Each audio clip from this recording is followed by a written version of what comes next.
Se você ama histórias militares emocionantes e surpreendentes, já deixa seu like e se inscreve no canal Segredos da Guerra para acompanhar cada relato que marcou gerações. Agora ouça com atenção, porque essa história vai te surpreender.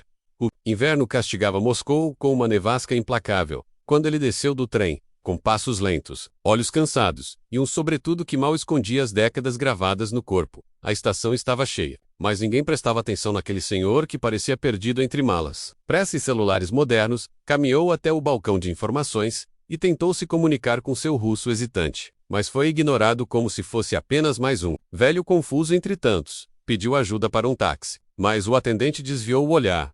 Impaciente, sem perceber quem realmente estava diante dele, sentou-se num banco de madeira gelado, cercado por olhares apressados e uma cidade que já havia esquecido de sua própria história.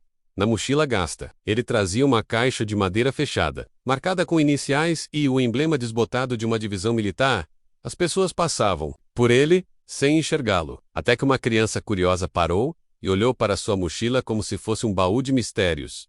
O velho sorriu para a criança, mas logo a mãe a puxou com pressa, como se estivessem fugindo de um fantasma. Ele soltou um suspiro pesado, apoiou as mãos no joelho e olhou para o teto da estação, como se perguntasse se aquele retorno valia mesmo a pena. Na Rússia moderna, ninguém parecia reconhecer um herói menos, até que alguém, por acaso, abriu a caixa. A mulher da limpeza, ao esbarrar na mochila ou passar o esfregão, deixou a tampa da caixa entreaberta sem perceber. O velho nem se moveu, mas seus olhos se fixaram na pequena fresta que deixava ver um tecido antigo cuidadosamente dobrado. Um homem de meia idade, com um crachá de segurança da estação, notou a cena e decidiu chamar a atenção do idoso. Pensando que fosse um sem-teto esquecido por lá, ele se aproximou de maneira ríspida, pedindo que o velho não ficasse tanto tempo ali, e que procurasse outro lugar para descansar. Foi nesse instante que o segurança notou, dentro da caixa aberta, uma farda militar intacta, com medalhas russas e estrangeiras, cintilando apesar do tempo, isso é, da Segunda Guerra? Perguntou o segurança. Com um tom de voz subitamente mais suave, o velho não respondeu com palavras menos, apenas abriu a caixa por completo, revelando uma farda cuidadosamente preservada e uma insígnia que fez o homem engolir seco. Outros curiosos começaram a se aproximar, atraídos pelo brilho das condecorações e pelo silêncio solene que se instalava. Movimentação chamou a atenção de uma funcionária mais velha, que ao ver a farda empalideceu e deixou cair o copo de chá que segurava. Ela reconheceu a insígnia antes mesmo de olhar para o rosto do homem menos, e ali, no meio da estação, o tempo começou a voltar no sentido contrário. O silêncio se espalhou, como uma onda invisível. À medida que as pessoas notavam que não era um homem qualquer sentado naquele banco, a senhora que havia deixado cair o chá aproximou-se devagar, com os olhos marejados, murmurando um nome que parecia perdido no tempo. Major Anes... É o senhor mesmo? Sua voz tremia como se falasse com um fantasma. O velho apenas assentiu com a cabeça, tirando do bolso uma identificação militar antiga, com um brasão soviético desbotado e um retrato em preto e branco. Um jovem repórter, que cobria um evento cultural na estação, percebeu a movimentação e se aproximou com a câmera já ligada. Ao ouvir as palavras veterano de guerra, o jovem começou a registrar tudo, mesmo sem entender o que estava presenciando. Em poucos minutos, dezenas de pessoas se aglomeravam ao redor do velho, que não havia dito quase nenhuma palavra. Menos, mas sua farda dizia tudo. Alguns adjoheransei diante dele, outros tiraram os chapéus em sinal de respeito, como se estivessem diante de um monumento vivo. A estação, antes barulhenta e indiferente, agora era tomada por um silêncio reverente e pesado como chumbo. Pela primeira vez em décadas, o Major Anisimov sentiu que não estava mais invisível. Uma funcionária da prefeitura, que acompanhava um grupo de jovens voluntários, pediu desculpas pessoalmente por ter ignorado o homem na chegada. Ela sugeriu que o acompanhassem até o salão histórico da estação, onde havia um memorial aos soldados russos da Grande Guerra Patriótica. O velho hesitou por um instante, mas ao ver a multidão caminhando junto, aceitou a homenagem com um aceno tímido, enquanto caminhavam lentamente pelos corredores antigos da estação. Os mais velhos contavam aos mais jovens quem era aquele homem. Ele liderou a retaliação em Kursk, salvou centenas de prisioneiros em Smolensk e foi condecorado pessoalmente por generais soviéticos e aliados. Dizia um dos senhores. O vídeo gravado pelo jovem repórter foi ao ar em minutos, viralizando nas redes sociais e despertando uma onda de admiração e comoção. Em poucos instantes, jornalistas, veteranos e autoridades começaram a chegar à estação para ver de perto Quem era o homem que o tempo havia esquecido? O Major. Anisimov manteve o olhar sereno, mas seus olhos denunciavam o turbilhão de lembranças que o cercavam. Ao chegar ao memorial, ele tirou cuidadosamente a farda da caixa e a entregou para ser exibida, ao lado das outras relíquias históricas. Não, Quero, Gloria, só que lembrem daqueles que ficaram para trás, disse, com a voz fraca, mas firme como aço, o diretor do memorial. Comovido, pediu autorização para fazer uma homenagem oficial ali mesmo, naquele instante improvisado. Chamaram músicos da Garda Militar, que por acaso estavam em uma cerimônia próxima, e em minutos ergueram uma salva de honra. Crianças que nunca haviam ouvido falar dele, colocaram flores aos seus pés, sem entender exatamente o porquê menos, mas sentindo que era algo a EMP, ou RTA, NTE, ***, veteranos de outras guerras. Ao saber da presença dele, compareceram com seus uniformes cerimoniais e medalhas reluzentes no peito. Anisimov permaneceu imóvel por alguns minutos, observando as bandeiras tremulando e ouvindo o hino que já não tocava em seu coração há muitos anos, suave, expresso. Era de saudade, dor e alívio, menos como se aquele momento encerrasse algo que ficou inacabado por muito tempo. Em silêncio, ele retirou uma foto amarelada do bolso e a colocou no chão, ao lado da farda exposta. Com um beijo silencioso sobre o retrato, era o rosto de um jovem soldado ao seu lado, na guerra menos seu irmão, desaparecido em ação e jamais encontrado. A multidão observou em respeito absoluto, enquanto as lágrimas do velho escorriam sem vergonha nem contenção. Naquela tarde gelada em Moscou, não era apenas a farda que estava sendo lembrada, menos era a alma de toda uma geração que havia voltado à superfície. Se você ama histórias de guerra que emocionam e surpreendem, já curta o vídeo e se inscreva no canal. Isso nos ajuda a continuar trazendo essas memórias incríveis para você. Enquanto o público continuava alheio ao velho de expressão firme, um jovem com uniforme cerimonial notou algo incomum em seus olhos. Havia um silêncio oculto ali, do tipo que só quem viu o horror da guerra poderia carregar. A rigidez de seus ombros, mesmo com a idade avançada, denunciava décadas de formação militar, mas era a cicatriz em sua bochecha esquerda que fez o jovem cadete franzir a testa, tentando lembrar onde já vira aquele rosto. Por curiosidade, o rapaz se aproximou, pedindo licença para conversar. O velho apenas assentiu com a cabeça, mantendo a postura firme mesmo sentado. Desculpe perguntar? Senhor, o senhor serviu? O cadete indagou, quase em tom de reverência. O veterano soltou um leve sorriso, como se aquela pergunta fosse um eco distante de um tempo mais vivo. Mais do que servi. Eu sobrevivi, respondeu ele. Com uma voz firme que atravessava o tempo, o jovem sentiu um arrepio percorrer o corpo, como se estivesse diante de um fantasma glorioso do passado. Capítulo 12. O oficial responsável pelo protocolo, Elvorokedi, conversando com um desconhecido, se aproximou com rigidez. Ele pediu que o jovem retornasse ao seu posto, e virou-se para o idoso com um olhar de leve desconfiança. Mas antes que pudesse dizer algo, o veterano retirou de dentro da jaqueta um pequeno estojo de couro escurecido pelo tempo. Dentro dele, repousava uma medalha soviética original, daquelas só entregues a combatentes da linha de frente da Segunda Guerra. O comandante congelou. Seus olhos arregalados pareciam não acreditar no que via. O senhor lutou na frente oriental? Perguntou ele, quase sem ar. O velho assentiu lentamente, mas com firmeza, e então, tirou de dentro da mochila uma farda cuidadosamente dobrada, ainda com insígnias intactas da época de Stalin. A multidão próxima, percebendo o movimento em comum, começou a olhar com curiosidade. E em instantes, a atenção de um desfile inteiro foi sugada para aquele momento singular. O comando do evento pediu uma verificação imediata da identidade do veterano. Documentos, selos e condecorações foram analisados por uma equipe da organização militar. E tudo bateu perfeitamente. O nome dele constava nos arquivos da Segunda Guerra como um dos sargentos sobreviventes da Batalha de Kursk-Mazy, Kuisou. Seu nome estava ligado a uma operação suicida que salvou 2 batalhões de serem cercados pelos alemães. O homem que fora ignorado minutos antes agora tinha 3 coronéis. Apertando suas mãos em sequência, a multidão silenciava, não por desconfiança, mas por reverência diante da revelação. Alguns idosos presentes começaram a chorar, ao lembrar do que significava aquela farda. Um senhor de Bengala, que antes estava calado, gritou. Ele é um dos últimos heróis vivos. O nome do veterano Anatoly Voronov ecoou pelos alto-falantes do desfile como uma lenda que voltava à vida. E pela primeira vez, em décadas, ele se levantou, ajeitou a farda no peito e caminhou como um soldado em parada oficial. O clima do desfile mudou completamente. Os militares, antes rígidos e ensaiados. Pareciam genuinamente emocionados ao abrir passagem para Anatoly. As bandas militares interromperam a programação e tocaram o hino da vitória soviética. Não havia mais divisão entre soldados novos e antigos. Todos prestavam continência ao velho sargento. O prefeito de Moscou foi chamado às pressas para o local. Após ser informado do acontecimento extraordinário, a imprensa chegou em minutos, capturando as imagens do herói caminhando entre as tropas. O jovem cadete que primeiro abordara chorava discretamente, enquanto acompanhava o passo lento e solene do idoso. Mulheres, crianças e veteranos aplaudiam de pé enquanto ele passava. Era como se o tempo tivesse parado, e as cicatrizes da guerra ganhassem voz através daquele homem. E por alguns instantes, Moscou lembrava que sua liberdade havia sido escrita com o sangue de pessoas como ele. Anatoly parou diante do memorial da Praça Vermelha e retirou seu chapéu. Com os olhos marejados, ele recitou os nomes de 7 companheiros que haviam caído ao seu lado na floresta de Smolensk.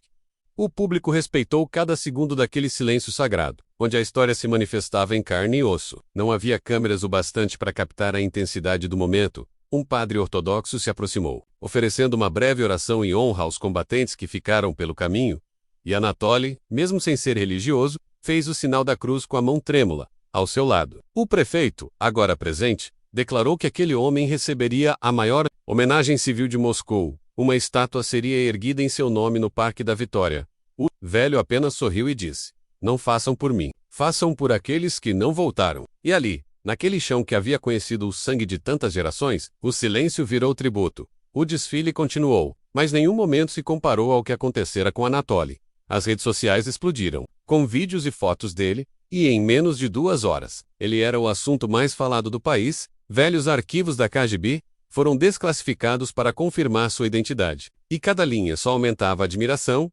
Soldados de várias idades começaram a procurar por ele no hospital militar, onde havia se hospedado. Queriam apenas ouvir suas histórias, apertar sua mão, dizer obrigado enquanto ainda podiam. Anatoly, mesmo surpreso com a atenção, recebeu todos com dignidade e carinho. Ele falava pausado, lembrava dos detalhes, e sempre encerrava com uma frase: "A guerra ensina, mas cobra caro." Uma repórter o entrevistou, e ele confessou que nunca esperava viver para ver um momento como aquele. Disse que passou a vida em silêncio, com a dor guardada como armadura, mas que aquele desfile havia desarmado até as lembranças mais pesadas que ele carregava, enquanto as homenagens se multiplicavam. Um detalhe começou a intrigar o governo. Ninguém sabia por que Anatoly havia aparecido ali. Justo naquele desfile, após décadas de reclusão, não havia registro de convite oficial, nem parentes próximos que o tivessem levado. Quando perguntado, Eli apenas respondeu algo. "Me disse que era hora." O serviço secreto começou a investigar sua chegada, achando que poderia haver algum propósito escondido. Mas tudo o que encontraram foi um bilhete dentro de seu velho diário, à mão por um colega falecido. "Se um dia o mundo esquecer o que fizemos, vá lá e lembre." A frase virou manchete, estampa de camisetas e lema de um novo programa escolar sobre história militar. Anatoly, sem querer, havia reacendido uma memória nacional adormecida. E Moscou, com todos os seus monumentos, parecia pequena diante da grandeza daquele gesto silencioso. O governo russo, pressionado pela comoção popular, decidiu fazer algo inédito. Declararam o dia do desfile como o dia do veterano vivo, uma homenagem àqueles que ainda caminhavam entre nós. Anatoly foi levado à Duma, o parlamento, onde discursou com simplicidade e firmeza. Ele falou de dor, de perda, de irmandade, mas principalmente de dignidade. Disse que os veteranos não pedem estátuas, pedem respeito em vida. A plateia, formada por políticos e militares, levantou-se para aplaudi-lo de pé por quase 3 minutos. Do lado do fora, milhares de pessoas se reuniam para vê-lo passar na limusine oficial, e ele, com seu velho chapéu de guerra, acenava como quem se despedia de uma história que, enfim, foi ouvida. Aquela tarde foi transmitida ao vivo, e, ao final, uma única frase surgiu na tela: "Obrigado, Sargent Von." E naquela frase, o país inteiro se reconheceu. Mesmo com tanta atenção, Anatoly recusou várias ofertas para entrevistas exclusivas. Ele dizia que não queria fama, apenas queria paz nos seus últimos dias. O governo o instalou em uma casa próxima ao Parque da Vitória, com enfermeiros e segurança, mas todas as manhãs, ele fazia questão de caminhar até o parque com sua bengala e farda. Ali, ele encontrava crianças, jovens, turistas e velhos companheiros que vinham lhe dar um abraço. Ele contava histórias breves, mas sempre terminava olhando para o céu. Os verdadeiros heróis estão lá em cima. Eu só tô aqui para lembrar. Documentários começaram a ser gravados, e estudantes pediam sua bênção como se fosse um general sagrado. Anatoly virou símbolo de uma geração esquecida, mas não apagada, e Moscou parecia respirar um pouco mais fundo desde que ele chegou. No fim daquele ano, uma cerimônia nacional foi realizada no Kremlin. Anatoly Voronov, agora com 98 anos, foi condecorado com a Ordem da Glória Nacional. Durante a solenidade, ele ficou em pé durante todo o tempo, mesmo contra a recomendação médica, sua farda impecável, suas medalhas brilhando e seus olhos marejados como se enxergassem todos, que já partiram. Ao final, pediu para dizer algumas palavras ao povo russo. Eu não sou herói, sou prova de que os heróis existiram. Com essa frase, ele selou sua presença na história do país. E naquele auditório solene, nenhum som foi ouvido além dos aplausos. Mais que medalhas, ele havia ganhado o respeito de uma nação inteira. E sua memória, enfim, estava segura no coração do povo. Quando Pavel se virou para o público, a emoção nos olhos dele finalmente transbordou em lágrimas contidas há décadas. A multidão, antes dispersa, agora o observava com reverência e respeito absoluto. O silêncio em Moscou, naquele instante, era mais poderoso do que qualquer discurso. Ao lado dele, o capitão americano manteve a mão firme sobre o ombro do velho soldado. As câmeras capturaram aquele gesto. Dois homens de lados opostos, unidos pela história, a bandeira da vitória soviética tremulava em um canto da praça. Como se prestasse homenagem silenciosa, uma jovem se aproximou com um buquê de flores e o entregou diretamente a Pavel. Ela era neta de um dos homens que lutaram ao lado dele na ofensiva final contra Berlim. Meu avô sempre disse que você o salvou, sussurrou ela. Com a voz embargada, Pavel apertou a mão dela com delicadeza, emocionado além das palavras. Com a ajuda de um microfone improvisado, Pavel foi convidado a dizer algumas palavras. Ele hesitou por um segundo, então olhou para o céu cinzento de Moscou. Não lutamos por medalhas. Lutamos uns pelos outros, disse ele, com voz firme. As palavras ecoaram na praça como uma brisa de verdade em meio à formalidade. Veteranos se levantaram, colocaram as mãos sobre o peito e assentiram silenciosamente. Era como se cada um deles entendesse, no fundo da alma, o que aquilo significava. Pavel não falou muito, mas cada frase era como um livro inteiro. O sangue que derramamos não foi em vão. Estamos vivos porque outros caíram. Muitos olhos se encheram de lágrimas. Inclusive o do general que o havia ignorado horas antes. Aquela praça já não era apenas um espaço de desfile. Havia se tornado solo sagrado. Logo após o discurso, repórteres cercaram Pavel, querendo saber sua história. Ele sorriu com gentileza, mas recusou entrevistas longas. Não sou herói, sou apenas um soldado que sobreviveu, disse. A imprensa já tinha o bastante para espalhar o momento pelo mundo. A imagem do velho soldado russo ao lado do americano virou manchete instantânea, em poucas horas. O nome de Pavel figurava nas redes sociais, noticiários e jornais históricos, no quartel onde serviu décadas antes. Oficiais organizaram uma cerimônia em sua homenagem. Ele foi recebido com salvas de honra, medalhas restauradas e aplausos sinceros, entre os oficiais presentes. Muitos confessaram que só conheceram sua história naquele dia. Mas todos, sem exceção, reconheceram que haviam sido injustos com sua memória. Em uma ala especial do Museu da Vitória, criaram um espaço só para contar a história de Pavel. Seu uniforme restaurado foi colocado em exposição ao lado de fotos de sua tropa original. Uma gravação com sua voz foi instalada no local, contando sua versão da guerra. Jovens, visitantes paravam atentos, muitos em silêncio, ouvindo cada palavra. Entre os objetos, estava a carta original de recomendação de bravura, assinada por um general americano. Documentos que antes estavam esquecidos em arquivos mofados, agora ganhavam destaque. Pavel visitou a exposição com humildade, emocionado ao ver seus antigos companheiros retratados ali. Ele apontava os rostos com os dedos trêmulos, narrando histórias que só ele conhecia. Esse aqui morreu me salvando. Esse aqui me ensinou a atirar. Esse aqui ria até no frio menos murmurava. Cada frase era uma memória viva, pulsante, como se o passado ainda estivesse ali. Com o tempo, Pavel passou a ser convidado para escolas, palestras e encontros com jovens cadetes. Sua fala não era de bravura, mas de humanidade, sacrifício e respeito pelo próximo. Ele dizia que a guerra não tinha vencedores, apenas sobreviventes e cicatrizes. Muitos adolescentes se emocionavam ao ouvir sobre fome nas trincheiras, nevascas e perdas irreparáveis. Alguns se aproximavam para abraçá-lo, dizendo que ele lembrava seus avós. Outros perguntavam como era possível sobreviver àquilo tudo e ainda sorrir. Ele respondia com simplicidade: porque, depois do tudo, a vida ainda vale a pena. Em pouco tempo, Pavel virou símbolo não só de resistência, mas de reconciliação entre gerações. Ele nunca aceitou ser chamado de herói, mas reconhecia que sua história agora pertencia ao povo. E isso para ele era mais do que suficiente. Pavel recebeu, enfim, uma condecoração que havia sido negada por anos. A medalha foi entregue em cerimônia fechada, no Palácio do Kremlin. Desta vez o nome dele foi lido com honra e destaque, sem omissões. No momento em que a insígnia tocou seu peito, Pavel fechou os olhos. Era como se todos os fantasmas do passado, enfim, encontrassem paz. O presidente apertou sua mão com firmeza e disse: "O Senhor honra nossa história." Pavel apenas assentiu, sem palavras, com os olhos marejados. Entre os presentes estavam filhos de soldados que haviam servido com ele. Muitos choraram, sentindo que finalmente a justiça havia sido feita. Era o fechamento de um ciclo, aguardado por décadas. Pouco tempo depois, Pavel foi convidado a visitar os Estados Unidos. A convite do Pentágono, receberia uma medalha simbólica de reconhecimento. Por seu apoio a tropas aliadas, a viagem foi longa, mas ele foi tratado como diplomata de honra em cada aeroporto. Washington foi recebido com tapete vermelho por veteranos americanos. O mesmo capitão que o acompanhara em Moscou agora o conduziu pelas salas da Casa Branca. Ali, Pavel viu retratos antigos, mapas de guerra e arquivos com seu nome. Eles mostraram uma carta escrita por um soldado americano que ele salvara em 1945. "Eu nunca soube que ele sobreviveu."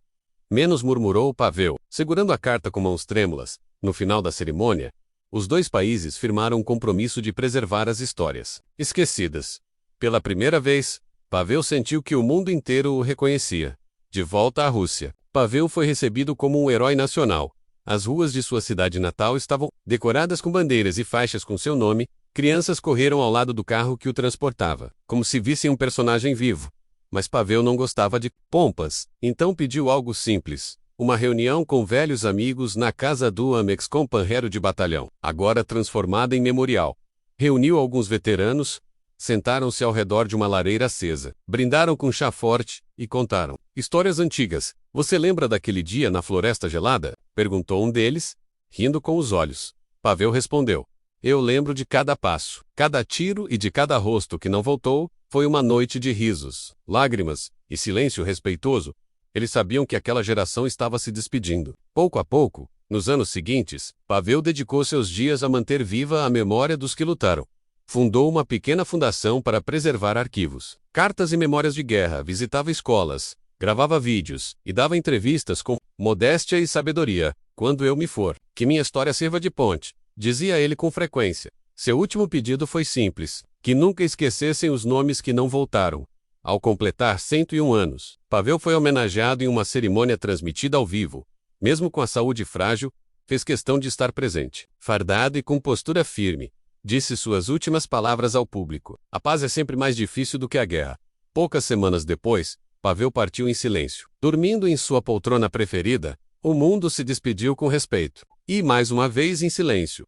O funeral de Pavel reuniu gerações, línguas, bandeiras e lágrimas. A cúpula militar de vários países enviou representantes, inclusive os Estados Unidos. Sua farda foi dobrada com precisão militar e entregue a uma jovem cadete russa.